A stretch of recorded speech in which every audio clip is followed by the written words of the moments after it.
Porque agora nós vamos com mais uma entrevista. Estamos recebendo a Isadora Zunstein, ela que é professora de inglês e tem feito alguns vídeos contando histórias sobre a cidade de Capivari, sobre a nossa região, histórias interessantes, às vezes curiosas, engraçadas ao mesmo tempo. Para falar um pouquinho mais, vamos dar um bom dia para ela. Bom dia, Isadora, tudo bem? Bom dia, Jean. Bom dia, Marquinhos. Tudo bem com vocês? Joia. Eu falei certo, é Zunstein? Zunstein. Zunstein. Isso. Welcome. De onde vem esse sobrenome, primeiramente? Ele é alemão. É alemão? É, eu tenho origem, né? Eu tenho uma ascendência alemã. Sim. Zunstein. Né? Sim, inclusive significa pedra. Ah, significa em alemão, pedra. sim. Muito Rocha, bem. pedra, É porque né? tem mais Zunstein por aqui, não tem? Tem, assim, as famílias, né, que as pessoas com esse sobrenome são É. parentes. Eu me expressei mal, porque é claro que tem mais gente de Zunstein daqui por causa da sua família, mas parece que o jeito de falar é o mesmo? Ou tem diferente? Tem o Zunstein? Ou, não, ou é erro mesmo do povo que fala, cada um fala de um jeito? É a pronúncia de cada um, né? Sim. Então, assim, como eu cresci, né, assim, escutando sempre, a gente chama Sim. Zunstein, Sim. né? Mas eu já escutei Zunstein, tem a versão com S também, né? Zunstein também, então. né? Então tem toda aquela questão de erro de cartório, Sim, de tudo sim. mais, né? Você é professor de inglês. Sim. Quando você começou a fazer os vídeos e teve ideia de contar essas histórias da cidade de Capivari? Então, comecei em maio desse ano. Ah, né? foi esse ano mesmo? Foi esse ano que eu comecei, né? Então, falando assim um pouquinho da minha formação, né? Eu sou professora, sou formada em letras, né? Português e inglês, os dois, né? Muita gente acha que eu sou professora de história porque eu conto histórias, né? Fatos históricos assim, mas não, eu sou formada em letras, né? E eu comecei em maio desse ano. E foi, assim, pra mim, uma coisa mais terapêutica mesmo, sabe? Foi a partir de um projeto que eu sempre quis, né? Contar histórias, sempre gostei muito de histórias, sempre cresci, né? Numa família criada, nascida em Capivari mesmo, né? Então, assim, eu sempre cresci com os meus pais ouvindo histórias. E eu gosto bastante de contar histórias. Então, no começo desse ano, eu tive, assim, meio que uma crise existencial, né? E eu queria fazer um projeto, assim, alguma coisa para me ocupar, né? Então, daí surgiu essa ideia de contar histórias de Capivari, porque é uma coisa que eu sempre senti falta, né? Sim. Aqui na nossa cidade. Eu nunca vi alguém vindo na internet mesmo, assim, criando um TikTok justamente só para contar histórias, assim, curiosas, né? Que a gente conhece aí. Daí surgiu a partir disso e foi, né? E agora muita gente tá me conhecendo, tá acompanhando, né? Legal. Muita gente, assim, de várias faixas etárias, inclusive, né? Então, como eu sou professora, atinjo tanto os alunos, né? Os adolescentes, porque eu dou aula na faixa até 14 anos de idade, né? E muitos alunos meus assistem e pessoas, assim, de várias faixas etárias têm me acompanhado, assim, e é bem legal isso. E como você pesquisa os fatos? Bom, eu sempre pesquiso em fontes, assim, seguras, né? Então, eu tenho livros que eu vou pesquisar, documentos, tem pesquisa de campo também, né? Eu tenho feito um trabalho no cemitério de Capivari, então eu vou lá para ver os túmulos, conversar com o pessoal que trabalha lá também, pesquisar nos registros de lá, né? Então, assim, é todo um trabalho de pesquisa, né? Porque para eu estar indo na internet falar sobre esses assuntos, eu tenho que pesquisar muito antes. O cemitério deve ser um ponto referencial muito Porque tem muita, bom, né? Porque tem muita gente enterrada famosa lá. Não, né? porque quando você entra ali, logo na entrada, você já vê determinados túmulos com alguns sobrenomes em que leva a gente a crer que são os primeiros a terem sido, né, enterrados ali e tal, e já tem uma noção mais ou menos da idade, porque tem a data, tudo ali. Sim. Então, eu gosto bastante, assim, dessa questão de cemitério, porque pra mim o cemitério é o maior contador de histórias de uma cidade, né? Então, se você quer... Tem gente que fala assim, é um museu a céu aberto. Além disso, né? Ali tem muitas biografias, né? De pessoas ali que fizeram a história da cidade, que fizeram a construção mesmo aqui do que a gente conhece hoje. E, assim, esse trabalho tem me surpreendido muito, porque eu encontrei lá processo devocional, um fenômeno que a gente chama de milagreiro de cemitério, né? Que é quando as pessoas vão até lá para rezar, fazer pedido para uma determinada pessoa que tem um histórico de vida, assim, quase de um santo, né? Um santo popular. Então eu tenho ido, né, ao cemitério conversar com o pessoal que trabalha lá, né, há muitos anos. E eu tenho conhecido muitas histórias, né? Inclusive uma que eu contei recentemente, a da Madre Valéria. Sim. Ela é quase que uma santa popular aqui na cidade, ela é muito conhecida. E eu encontrei vários relatos, assim, de pessoas que vão lá para rezar e fazer pedidos para ela, né? E eles dizem que tem um atendimento, né? Que tem ela é uma das mais solicitadas, assim, em dias de finados. Muita gente vai querendo saber aonde que ela tá enterrada, né? Olha que curioso, né? Sim. Então tem gente que vai lá para pedir prece. Sim, para pedir. Eu já tive até relatos, assim, de colegas de trabalho, professores mesmo, que foram rezar para passar em concurso, para passar em provas, né? Talvez hoje, assim, com o avanço, né, mais tecnológico, não tem, assim, tanto aquele hábito, né, dessas... Era mais antigamente mesmo, mas ainda tem gente que vai, assim, e que lembra, né? Porque ela foi uma figura, assim, muito importante aqui na cidade, muito conhecida também. E tem... como você consegue encontrar esses locais? Lá no próprio cemitério o pessoal indica, da Madre Valéria tá lá. Porque não tem uma descrição, né, de onde estão os túmulos, né? Não tem uma descrição. Isso daí a gente vai encontrando, tem que fazer um tour, né? Fazendo um tour e conversando com o pessoal que trabalha lá, né? Lá, então... Inclusive lá no cemitério, é que eu conheço parte da família que já comentou comigo que tem um túmulo que fizeram uma mesa como para o povo jogar baralho, porque a pessoa sabe da história aí? Sim, logo no começo, né, é o túmulo do Catito Forner. Exatamente. E que ainda dizem, né, que ele verte água. E pelo menos todas as vezes que eu fui lá, ele realmente, pode estar o tempo seco que for, ele tá vertendo água. Olha, que interessante. Sim. Cara. São histórias, assim, bem curiosas, né? Catito, para quem não sabe, foi um dos fundadores da empresa de bebidas aqui de Capivari, né? Sim, ele foi bem conhecido, né? Meus pais comentam bastante dele, né? Ele foi uma figura bem histórica aqui na cidade. Então pode não ser a água que tá vertendo, hein? Tem essa questão também. Eu já escutei falarem que é cachaça. Então... Mas eu não fui tirar com todo respeito, né, aos familiares, mas tem histórias, né? Sim. E uma das histórias que repercutiu, acho que recentemente sua, porque envolve uma coisa caricata também que aconteceu entre a cidade de Capivari e Rafar, que é a famosa Guerra de Totô. Para não falar outra coisa aqui no horário. É uma história que eu já cheguei a contar na Raízes e deu uma polêmica também, porque cada um conta de um jeito. Versão, porque daí fala que... Os capivarianos falam que foi a gente que jogou o Totô em Rafar, e os rafardenses falam que foram eles que jogaram. Sim. E às vezes é difícil ter quem participou da guerra querer vir e falar, porque ninguém tem coragem. Fala um pouquinho sobre essa história aí. Quem começou? Essa história é maravilhosa. Acho que pra mim é uma das que eu mais gostei de fazer, né? Acho que é a minha história favorita aí. Tudo começou por conta de política, né? Então, começou, né, lá no final dos anos 50, o Jânio Quadros, na época, ele era governador do estado de São Paulo, né? E Rafar queria se emancipar de Capivari. Eles tinham esse plano, né? Já tinha lá uma população fixa, né? Eles queriam se tornar uma cidade independente. E o Jânio Quadros embaçava isso. Ele não queria, ele não deixava, né? Foi feito um plebiscito lá na cidade e ele não permitia.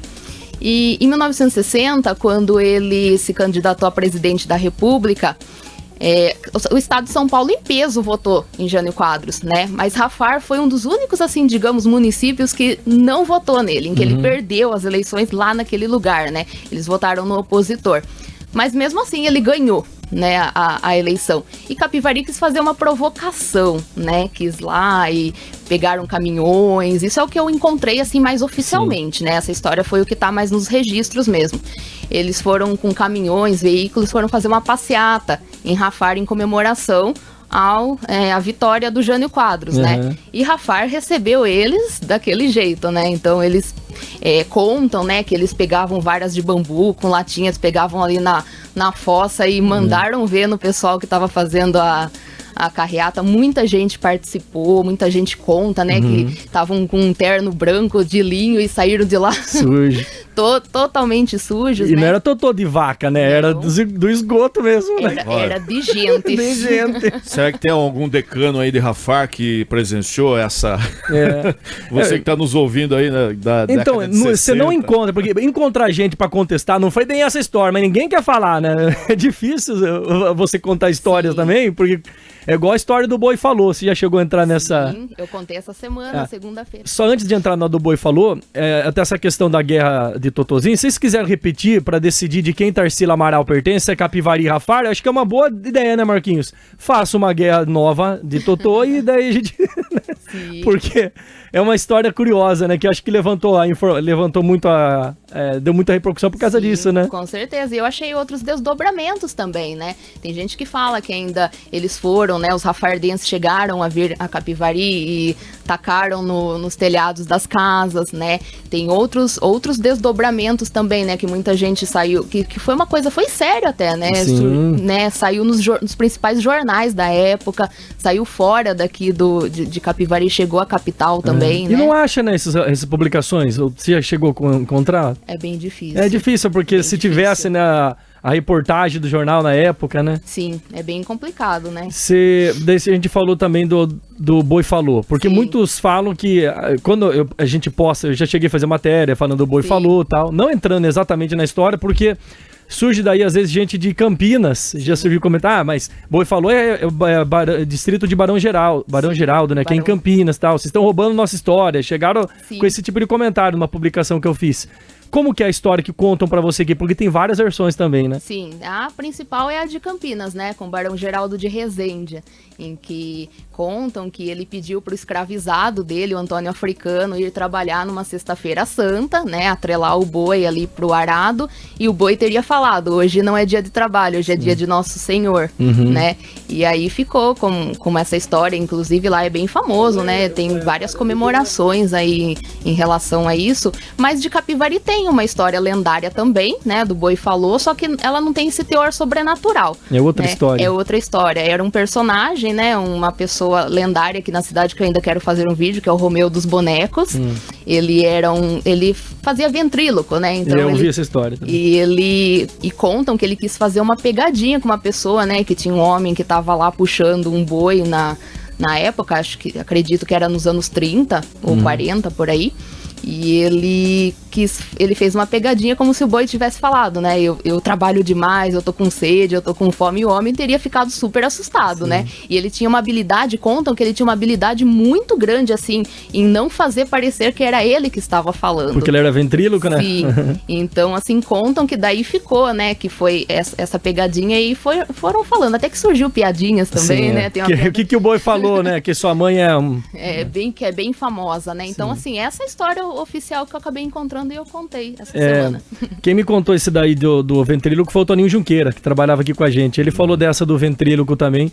E tem também a história de uma briga que teve no estádio, não sei se foi no Fernando de Marco, que eu acho que era Capivari com Piracicaba, não sei se tem a ver com o 15, não sei qual time era. Que daí o Piracicabano perguntou por que falam Capivari, é a terra que o boi falou. O que ele falou? Daí o Capivariano teria respondido que sua mãe é uma vaca. Daí teria dado uma briga generalizada, também contam essa história, só que é difícil, porque assim, são contos que ninguém tem como comprovar e falar como foi, o que aconteceu, daí fica... Pra você, no caso, pra gente que vai contar a história, você tem que saber contar e buscar as informações pra não falar qualquer coisa, né? Sim. Porque uma pessoa comum é uma coisa fazendo, agora um veículo de comunicação, você como professora, você traz uma certa credibilidade, né? E você tem que contar a história da forma que aconteceu, né? Ou mais próximo do que aconteceu, né? Sim, tem muitos registros orais também, né? Então, assim, quando é algo que não é comprovado, que não é algo que tá escrito, que foi publicado, geralmente eu comento no vídeo. Isso é uma tradição oral, né? Então, assim, não existe uma comprovação. Então, uma fonte, né? Sim, por exemplo, uma história que ficou bem famosa que eu contei, né? Porque às segundas-feiras eu conto mais relatos, assim, de folclore e lendas, né? Mais, assim, voltados pro sobrenatural. Tem a história da noiva da Ponte Santoro, que é bem famosa, assim, que eu escutava quando eu era criança. E não tem uma comprovação de que aquilo realmente aconteceu, né? Que contam que era uma mulher, que ela foi uma moça, né? Uma noiva, que ela foi abandonada no altar e que ela tirou a própria vida ali na ponte, e que existem relatos de que as pessoas viam ela, né? Durante a noite lá. E eu sempre tento trazer, além de contar as histórias sobrenaturais, eu tento trazer também um contexto histórico por trás, né? Porque que antes praticamente todas as cidades têm um relato de noiva fantasma, né? De uma mulher de branco. Mas por que acontece isso? Daí a gente busca lá no passado, né? Porque na época, o propósito de vida de uma mulher era de se casar, né? Ela não tinha outra função, além de se casar, outro sonho, né? Então, quando acontecia algo em que ela não podia concretizar isso que era o objetivo dela, ela ficava fadada a aparecer nesse looping eterno, né? Então, será que é a mesma da loira do banheiro do Padre Fabiano? Será que é a mesma mulher que ela foi passando pela cidade e causando, né? É que a loira do banheiro tem uma origem real, né? Ela não é de Capivari, né? Não, é uma história, um folclore brasileiro, né? É do estado de São Paulo, né? É no estado? É no estado, porque a história original aconteceu em Guaratinguetá, né? Com a Maria Augusta. Então, assim, depois... Teve toda uma história com ela, né? A casa onde ela morava virou uma escola estadual, e aí contavam que ela aparecia lá, e essa história foi passando para todas as escolas aí de Capivari, né? Sim. E aí nessa mística aí da escola Padre Fabiano surge também porque ela foi o primeiro cemitério da cidade, né? É isso, a escola, é verdade. A escola Padre Fabiano, onde é a escola Padre Fabiano hoje, foi o cemitério. Sim, foi o primeiro cemitério público de Capivari, foi lá. Tem muitas histórias, né? Porque você pensa, pô, já contou de tudo, mas sempre tem alguma história pra contar, né? Como que você faz pra você organizar nisso? Alguém manda também pra você, os mais antigos, o pessoal da sua família? Conta sobre isso, como que é? Sim, tem muita história. No começo, quando eu comecei com esse projeto, né? Eu não sabia que tinha tanta história assim. E eu tenho uma lista, né? Eu fiz uma lista inicial, mas muitos seguidores, muitas pessoas vão mandando sugestões, né? Então, muita gente manda relato, manda um tema, daí eu vou pesquisar, minha família também. Então, assim, são temas, assim, quase infinitos aí pra fazer vários vídeos. Tem histórias também, não sei se você já pesquisou, por exemplo, a Igreja Matriz, tem muita história com ela também, que falam, né, Marquinhos, que ela é na diagonal, porque ela não é reta, né, na rua. E também um tempo, lá no início, no descobrimento, né, do início da cidade...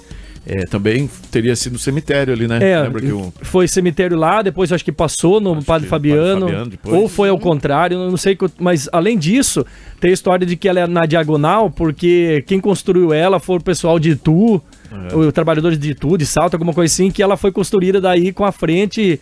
para a cidade de Itu, enfim, não sei se você já ouviu falar disso aí também. Sim, também, né? Se a gente parar para pensar, a Igreja Matriz, ela é mais antiga que a própria cidade, né? Foi ao redor dela que Capivari foi construída. Então ela vai completar 200 anos esse ano. Capivari tem 194 anos. Então a igreja foi construída antes do plano de arruamento. Então tem essa questão também, ela é virada, né, para Itu, que os primeiros moradores de Capivari vieram das cidades de Itu e Porto Feliz, né? Então quando foi construída ela é virada mesmo em direção a Itu, e também por conta disso, ela existiu antes de existirem ruas aqui na cidade. Aí tem história, hein? Ela tá sabendo, tá vendo? Até peço perdão, não sei se era coisa já da sua pauta, eu fui adiantando aqui, eu falei... Tá ótimo, tá perfeito. Porque assim, depois você vai contar como é. Essa aí você já tinha contado? Eu vou contar vai ainda. Contar. Sim, tá nos meus planos. Sim, mas a gente já serve de instigação pra quem quiser depois acompanhar o seu perfil. Você posta no TikTok e no Instagram, é isso? Nos dois? E no Facebook também. Sim. Né? Eu posto nas 3 redes, e eu inclusive tenho um grupo, né, que já foi criado aqui, que é Curiosidades de Capivari, e eu posto lá também. Já teve a oportunidade de cair pra mim, hein, seus vídeos. Sim. Já assisti alguns. Todos tá como Isadora, Zuns tem. É isso, eu não tenho nenhum nome. Né? Exato. Eu não tenho nenhum nome ainda pro meu projeto, né? Eu tenho o meu quadro, né, de segunda-feira, que eu coloquei o nome de Capivari Assombrada. Que daí é específico de coisas... Sim, de lendas, né? E também, além das histórias de Capivari, eu posto literatura também, né? Que é a minha formação. Então, histórias de livro. Saiu recentemente o filme A Odisseia. Eu fui e contei a história da Odisseia, da Guerra de Troia. Então, assim, é conteúdo, assim, cultural mesmo, pra quem gosta. História do Matadouro, você já contou ou não? Do qual? Do Matadouro. Ali próximo... Ainda não. Não? Não. Tem uma ouvinte pedindo aqui, a Sandra. É uma boa história contar também. Sim. Qual outra assombrada que você já postou que você poderia falar pra gente? Um que é bem interessante, mas não aconteceu aqui em Capivari, Rafar, né? Que é a história do chupacabra, em 1997. Essa história ficou muito famosa. Inclusive, eu até, né, estou em contato aí com o sargento da Polícia Militar que atendeu as ocorrências, né? Então eu tenho várias fontes aí para poder estar pesquisando. E foi uma história assim que ficou muito famosa, saiu nos programas do Ratinho, Gugu e tudo mais, que algumas pessoas da área rural, né, de Capivari, relataram que os animais, bezerros, estavam sendo mortos de forma assim misteriosa, né? E que teve o avistamento do chupacabra, de uma criatura que até hoje não foi explicada. Aquelas mortes de animais foram assim totalmente misteriosas, até hoje não foi explicado. E por muito tempo as pessoas ficaram aterrorizadas. Sim. Eu acho que tem coisas que nem precisava ter explicação, porque o barato do negócio é até a lenda, e cada um contar a sua história. A mesma coisa que avistamentos de OVNIs, né? Sim. A gente ainda não tem uma comprovação, mas é tão interessante e intrigante quando você começa a ouvir histórias, os relatos, né? Sim. Porque eu acho que se tivesse um desfecho, e se não fosse aquilo que realmente a pessoa estava imaginando, eu acho que perde a graça, né? Sim, é o meu lema, né? Pra mim, o importante é que a história seja boa, né? Então, quando a história é boa, é interessante, não importa se aconteceu de verdade, se tem uma explicação científica para aquilo, né? Então, eu gosto bastante, assim. Teve alguma história que falaram para você contar, ou você conhece que você achou melhor não contar por conta de polêmica, que ia mexer com pessoas que talvez não gostariam, ou você não entra nessas questões? Sim. Tem algumas histórias que é mais complicadas mesmo, que envolve famílias, né? Pessoas, assim, conhecidas. Tem algumas histórias que pedem para contar e eu acho melhor não, porque a Capivari é uma cidade muito pequena, né? E muita gente se conhece ainda. E algumas coisas, assim, quando eu vejo que é algo que pode ofender alguém, então eu prefiro não trazer. E quando eu quero falar de uma pessoa que tem parentes vivos, eu prefiro falar com a família antes. Se eu posso estar falando, se eu posso estar contando a história, claro, com o máximo de respeito, né? Em nenhum momento eu quero desrespeitar a memória da pessoa. Então eu tenho todo esse cuidado também, que eu acho importante. É porque a intenção não é só levantar polêmica, porque em Capivari tem várias histórias polêmicas e bizarras, mas que não trazem uma história da cidade, né? Você pensa mais na questão de trazer não só a história em si, mas também fazer pontos, né? Que ligam, por que aconteceu isso, quando foi, você faz um contexto geral, né? Sim, eu gosto de trabalhar sempre com as datas, com a época, né? Com o contexto que estava acontecendo, e eu sempre tento fazer isso de forma muito breve, né? Porque o meu conteúdo é vídeo curto, é TikTok, então eu tenho que enxugar o máximo que eu posso. O José Roberto, lá de Indaiatuba, você acompanha ele também, o escritor? Acompanho, sim. Ele sempre participa aqui com a gente também. Ele tem muita história na cabeça também. Sim. Ele fala muito, principalmente dos poetas aqui, das ermas que tem lá na Praça Central. Exato. Ele é uma pessoa também que tem muita coisa. Acho que você troca figurinhas com ele também sobre histórias. Sim, eu uso bastante o livro dele, né? Eu tenho alguns livros dele que eu utilizo como base de pesquisa, né? E é muito legal, porque assim, tem muita coisa que muita gente que mora aqui na cidade não conhece, né? Por exemplo, uma das histórias que eu usei como base, né? A história do Amadeu Amaral, que tem uma erma de bronze na praça, que é obra do Vitor Brecheret, que é o mesmo escultor que fez o monumento às bandeiras do Parque Ibirapuera, em São Paulo, que é muito famoso. E o pessoal que mora em Capivari não conhece, não sabe que tem uma obra de arte ali para você visitar de graça na praça, né? Então, assim, é muito legal. Eu utilizo muito os livros dele como fonte de pesquisa mesmo. É importante porque as histórias vão sendo recontadas, né? Porque possivelmente na época tinha gente que já tinha falado, só que vai passando as gerações e as gerações não têm acesso a isso, né? Então é importante sempre ir renovando, né? E vindo pessoas contando as histórias, recontando, porque a gente fala, mas isso aí já foi contado. Foi, mas naquela época, né? É igual você tá fazendo agora na atualidade, pro TikTok, pro Instagram. Então é sempre importante, né? Fazer recontar essas histórias, né? Com certeza. E para quem quiser seguir, né, Marcos? Pode falar. Não. Para quem quiser conhecer o trabalho, mais uma vez, Isadora Zunstein. É difícil eu escrever, falar. Sim. É N-S-T-E-I-N. Então não tem esse I aí, ó. Não tem esse Zunstein. Não, tá certo, não tá ou não? Só tá errado o I. Só tem um I a mais aí. Então, I ali. Não tem esse I. O primeiro I, né? Sim. É Zunstein. Sim. Muito bem. Mas eu acredito que digitou Isadora Zoom já vai aparecer, né? Sim, com certeza. Obrigado, Isadora. Você poderia criar um trocadilho, né, Marquinhos? Você deu ideia. Ouvi um zoom por aí, né? Tipo de zooms tem. Zoom. É bom, ó, um zoom que, né? Sim, ó. Depois você paga o royalties. Não, parabéns, viu, pela história. Continua aí. Vai ter vídeo agora. Qual que é o próximo que você falou? Eu sempre posto aos finais de semana, né? Então, aos finais de semana, no sábado, no domingo, eu posto uma curiosidade da história de Capivari. Segunda-feira tem o Capivari Assombrada. Sim. E às quartas tem a literatura. Tá, perfeito. E a próxima história qual que é que você falou? De domingo, da Igreja Matriz. Muito bem, é que a gente já adiantou um pouco aqui. Isadora Zunstein, professora de inglês, português e criadora de vídeos sobre histórias antigas de Capivari. Rafa, obrigado, viu, Isadora? Eu que agradeço a oportunidade de estar vindo aqui falar com vocês. Muito bom conversar com você.